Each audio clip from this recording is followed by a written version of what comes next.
السلام علیکم، کیسے ہیں آپ سب؟ امید کرتی ہوں آپ سب خیریت سے ہوں گے۔ چلیں ہم آج کچھ نئی کہانیاں لے کر آئے ہیں، بہت انٹرسٹنگ کہانیاں ہیں، سٹوریز کی طرف چلتے ہیں۔ میرا نام فہد ہے۔ میں آج آپ کو جو واقعہ سنانے جا رہا ہوں اس پر یقین کرنا شاید مشکل ہو، لیکن یہ میری زندگی کا سب سے خوفناک تجربہ ہے۔ اس رات کے بعد میں نے کبھی کسی پرانے تعویذ، صندوق یا ویران گھر کو مذاق میں بھی ہاتھ نہیں لگایا۔ یہ تقریباً 5 سال پہلے کی بات ہے۔ میرے دادا کا انتقال ہوئے چند ماہ گزرے تھے۔ ہمارے آبائی گھر ضلع جنگ کے ایک چھوٹے گاؤں میں تھا۔ دادا کی وفات کے بعد وہ گھر تقریباً خالی رہتا تھا۔ ایک دن ابو نے کہا اب وقت آ گیا ہے کہ پرانا سامان دیکھ لیا جائے۔ میں، ابو اور میرے چچا صبح سویرے گاؤں پہنچے۔ گھر میں داخل ہوتے ہی ایک عجیب سی خاموشی تھی۔ ایسا لگ رہا تھا جیسے برسوں سے وہاں کسی نے سانس بھی نہیں لیا ہو۔ دیواروں پر گرد جمی ہوئی تھی اور صحن میں نیم کا درخت خشک ہونے لگا تھا۔ ہم سارا دن سامان صاف کرتے رہے۔ شام کے وقت میری نظر ایک چھوٹے سی لکڑی کے دروازے پر پڑی جو پہلے کبھی نہیں دیکھا تھا۔ اس کے پیچھے ایک تنگ سی کوٹھڑی تھی۔ جب دروازہ کھولا تو اندر صرف ایک پرانا لکڑی کا صندوق رکھا تھا۔ صندوق پر موٹا کالا دھاگا لپٹا ہوا تھا اور اس کے اوپر سرخ موم کی ٹوٹی ہوئی مہر لگی تھی۔ میں نے ہنستے ہوئے کہا شاید دادا نے خزانہ چھپا رکھا ہو۔ ابو کا چہرہ ایک دم سنجیدہ ہو گیا۔ انہوں نے فوراً میرا ہاتھ پکڑ لیا اور بولے اسے ہاتھ مت لگانا۔ میں حیران رہ گیا۔ کیوں؟ ابو نے آہستہ سے جواب دیا، یہ صندوق تمہارے پردادا نے کبھی کھولنے سے منع کیا تھا۔ میں نے پوچھا اس میں ہے کیا؟ انہوں نے صرف اتنا کہا مجھے نہیں معلوم اور میں جاننا بھی نہیں چاہتا، لیکن تجسس انسان سے کیا کچھ نہیں کرواتا۔ اسی رات جب سب سو گئے میں چپکے سے کوٹھڑی میں گیا، ٹارچ چلائی۔ صندوق ویسے ہی رکھا تھا۔ میں نے ہاتھ بڑھایا اور کالا دھاگا کھولنا شروع کیا۔ جیسے ہی آخری گرہ کھلی پورے گھر کی بجلی ایک ساتھ چلی گئی۔ حالانکہ گاؤں میں اس وقت بجلی موجود تھی، میری ٹارچ بھی خود بخود بند ہو گئی۔ کوٹھڑی میں مکمل اندھیرا چھا گیا۔ اس لمحے مجھے اپنے بالکل پیچھے کسی کی آہستہ سانس لینے کی آواز سنائی دی۔ میں نے سمجھا شاید ابو آ گئے ہیں۔ میں نے بغیر پیچھے مڑے کہا ابو؟ میں صرف دیکھ رہا تھا، لیکن جواب میں ایک ایسی آواز آئی جو آج تک میرے کانوں میں گونجتی ہے، بہت دھیمی، بہت بھاری اور بالکل اجنبی۔ 30 سال بعد آخر کسی نے مجھے آزاد کر ہی دیا۔ میرا پورا جسم سن ہو گیا۔ میں نے ہمت کر کے پیچھے مڑنے کی کوشش کی، مگر ایسے لگا جیسے میری گردن کسی نے مضبوطی سے پکڑ لی ہو۔ اور پھر صندوق کے اندر سے کسی بچے کے رونے کی آواز آئی۔ صندوق کے اندر سے بچے کے رونے کی آواز مسلسل تیز ہوتی جا رہی تھی۔ میرا پورا جسم کانپ رہا تھا۔ میں نے خود کو سنبھالا اور ٹارچ کو بار بار آن کرنے کی کوشش کی، لیکن وہ بالکل بند ہو چکی تھی۔ اچانک کوٹھڑی کے باہر سے کسی کی تیز چلنے کی آواز آئی۔ ایسا لگ رہا تھا جیسے کوئی ننگے پاؤں صحن میں چکر لگا رہا ہو۔ میں نے ہمت کر کے صندوق کا ڈھکن بند کرنا چاہا، مگر وہ ہل بھی نہیں رہا تھا۔ ایسا محسوس ہو رہا تھا جیسے اندر سے کسی نے پکڑ رکھا ہو۔ تبھی ایک ٹھنڈی ہوا کا جھونکا آیا، حالانکہ کوٹھڑی کی کوئی کھڑکی کھلی نہیں تھی۔ اسی لمحے ٹارچ ایک سیکنڈ کے لیے جل اٹھی۔ میں نے جلدی سے صندوق کے اندر دیکھا۔ اندر سونا یا خزانہ نہیں تھا، صرف 3 چیزیں تھیں۔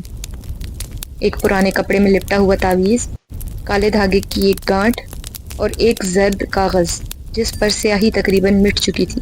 میں نے کانپتے ہاتھوں سے وہ کاغذ اٹھایا۔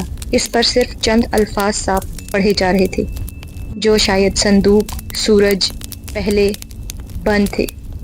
یہ 4 الفاظ اس میں نظر آ رہے تھے۔ میری سانس جیسے رک گئی۔ اسی لمحے پیچھے سے کسی نے بہت آہستہ آواز میں میرا نام لیا، فہد۔ میں نے فوراً پیچھے دیکھا، کوئی نہیں تھا، لیکن کوٹھڑی کے دروازے پر مٹی میں تازہ قدموں کے نشان بن رہے تھے، ایسے جیسے کوئی نظر نہ آنے والا شخص ابھی ابھی اندر آیا ہو۔ میں خوف سے دروازے کی طرف بھاگا، مگر دروازہ باہر سے بند ہو چکا تھا۔ میں نے زور زور سے آوازیں لگائیں، ابو، چچا، دروازہ کھولو، لیکن باہر مکمل خاموشی تھی۔ پھر وہی آواز دوبارہ آئی، اس بار بالکل میرے کان کے قریب، تعویذ واپس رکھ دو۔ میرے ہاتھ میں موجود تعویذ اچانک گرم ہونے لگا، اتنا گرم کہ مجھے لگا میری ہتھیلی جل جائے گی، میں نے فوراً اسے صندوق میں پھینک دیا۔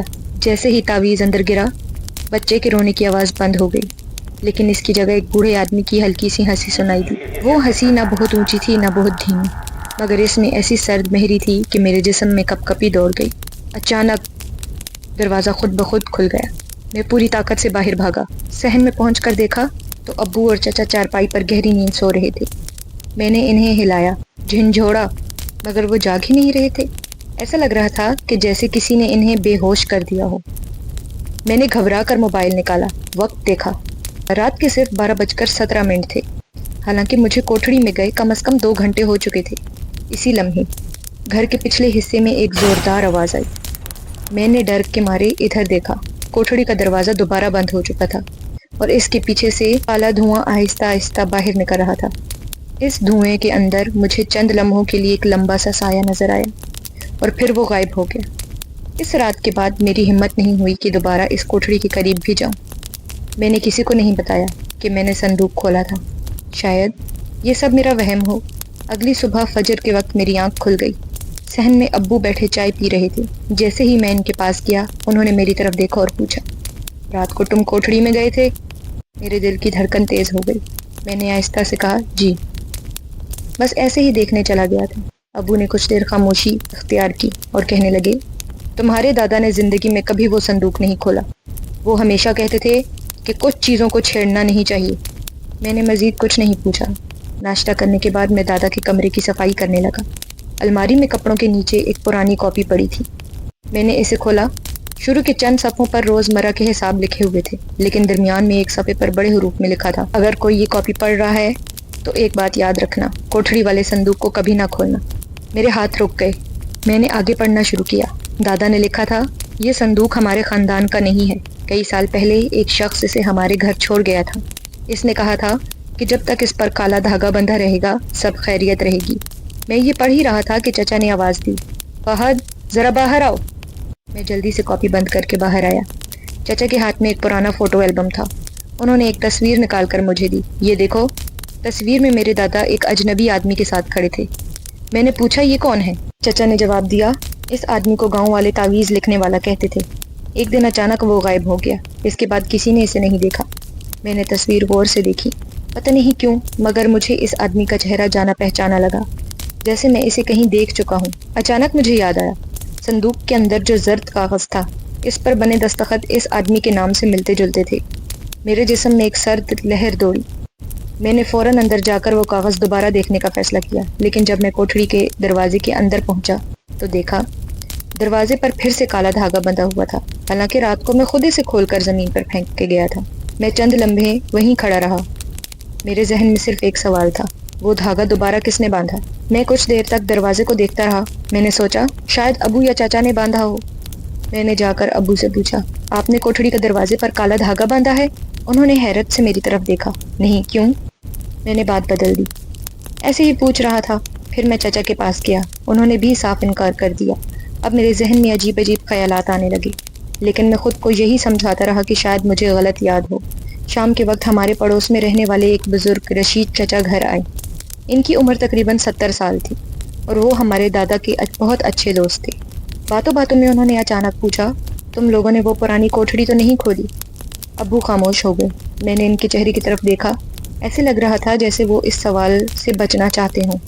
رشید چچا نے آہستہ سے کہا، تمہارے دادا نے مجھ سے وعدہ لیا تھا کہ ان کے بعد بھی کوئی اس صندوق کو نہیں کھولے گا۔ میں نے پوچھا، آخر اس میں ایسی کیا بات ہے؟ وہ کچھ لمحے خاموش رہی، پھر بولے، بیٹا، ہر چیز کالا جادو نہیں ہوتی، لیکن کچھ چیزیں ایسی ضرور ہوتی ہیں جنہیں لوگ سمجھ نہیں پاتے، اس لیے ان سے دور ہی رہنا بہتر ہوتا ہے۔ یہ کہہ کر وہ اٹھ گئے۔ رات کو تقریباً 11 بجے میری آنکھ کھل گئی۔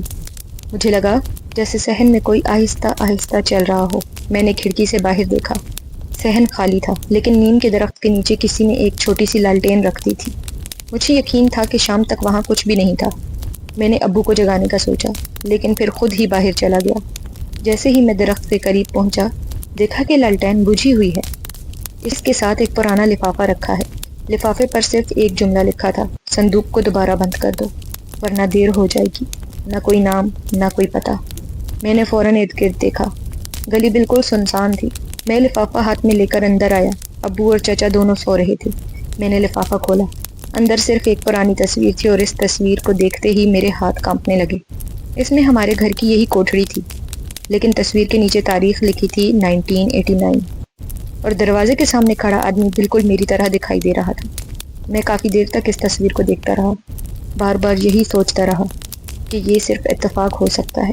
آخر 30 سال پرانی تصویر میں کوئی شخص مجھ جیسا کیسے ہو سکتا ہے؟ میری سمجھ میں کچھ نہیں آ رہا تھا۔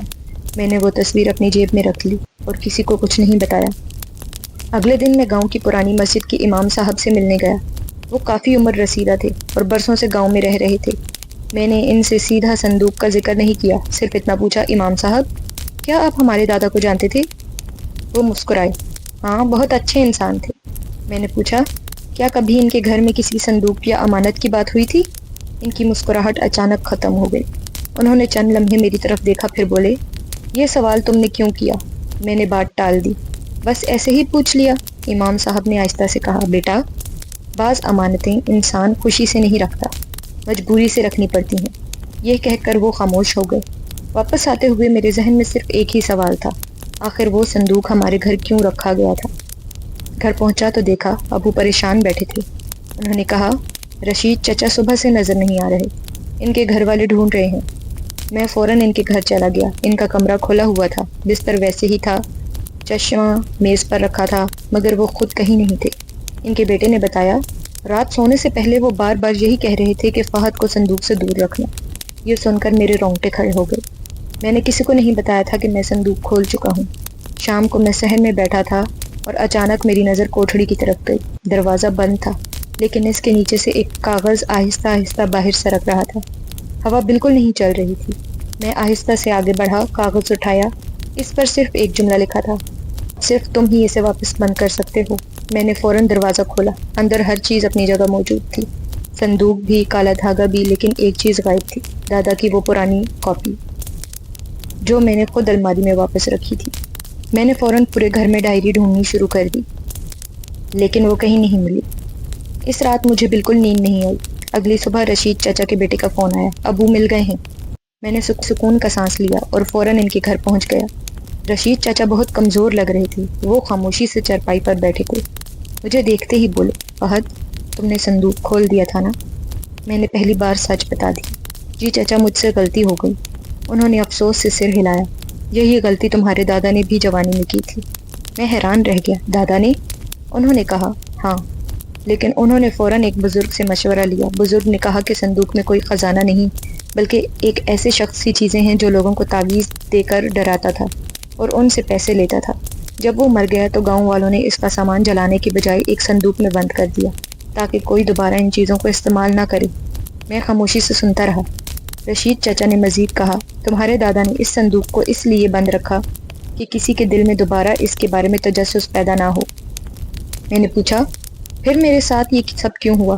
وہ ہلکا سا مسکرائے، کیونکہ جب انسان ڈر جاتا ہے تو ہر آواز، ہر سایہ اور ہر اتفاق اسے کسی راز کا حصہ لگنے لگتے ہیں۔ میں کچھ دیر تک سوچتا رہا۔ واقعی صندوق کھولنے کے بعد میں ہر چیز کو شک کی نظر سے دیکھنے لگا تھا۔ اسی دن ہم نے فیصلہ کیا کہ صندوق کو ہمیشہ کے لیے ختم کر دیا جائے۔ ابو، چچا، رشید چچا اور میں چاروں صندوق لے کر گاؤں سے باہر ایک پرانی جگہ گئے۔ ہم نے صندوق کھولا۔ اس میں صرف وہی چیزیں تھیں، کچھ پرانے تعویذ، کالے دھاگے، چند کاغذ اور ایک ٹوٹی ہوئی مہر۔ کوئی عجیب چیز نہیں۔ ابو نے ایک ایک کاغذ نکالا، زیادہ تر پر لوگوں کے نام لکھے ہوئے تھے، نیچے رقم بھی درج تھی۔ تب ہمیں سمجھ آیا وہ شخص لوگوں کو تعویذ بیچتا تھا۔ ہم نے سب کاغذ اور دھاگے جلا دیے، صندوق بھی وہیں توڑ دیا۔ اس دن کے بعد نہ کبھی کوئی پراسرار آواز آئی، نہ کوئی عجیب خط ملا، اور نہ ہی کوٹھڑی کے بارے میں نے کسی سے بات کی۔ کئی مہینوں بعد جب میں دادا کی الماری دوبارہ صاف کر رہا تھا تو کاپی ایک پرانے کمبل کے نیچے سے مل گئی۔ شاید گھبراہٹ میں نے خود ہی غلطی سے اسے وہاں رکھ دیا۔ اس سب واقعے سے مجھے بس ایک ہی چیز کا خیال آیا، اصل طاقت کالا جادو نہیں، انسان کا ڈر ہوتا ہے۔ جب ڈر ختم ہو جائے تو بہت سے راز خود بخود ختم ہو جاتے ہیں۔ آج اس واقعے کو کئی سال گزر چکے ہیں۔ مجھے آج بھی نہیں معلوم کہ وہ رات کے کچھ واقعات حقیقت تھے یا میرا خوف، لیکن ایک بات ضرور جان گیا ہوں کہ ہر پرانی اور پراسرار چیز اہم نہیں ہوتی، مگر تجسس انسان کو ایسے غلطیوں تک ضرور لے جاتا ہے جن کا پچھتاوا بہت دیر تک رہتا ہے۔